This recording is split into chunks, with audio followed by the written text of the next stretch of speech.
If we go ahead now and shift over to the treasuries, let's see the TNX, and this has formed an intermediate term and short term high off of the failure from our very important fib target zone from 49.40 to 51.73, curling to the downside. This is 78.6 at right around 42.40. That's what we're looking for on the intermediate term.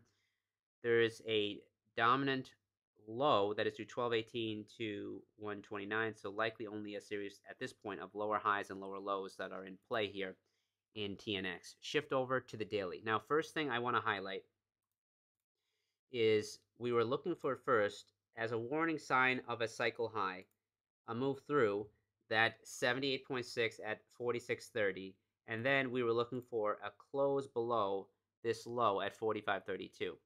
We have now had that here on this bear move lower in yield. So this now confirms both an intermediate term cycle high as well as a short term cycle high in the TNX market with a low that is due 1127 to 12.7.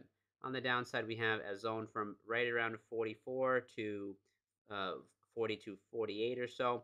That's what we are looking for here in the TNX, a clear shift to the downside in the bias in yields and a shift to the upside in both the notes and the bonds.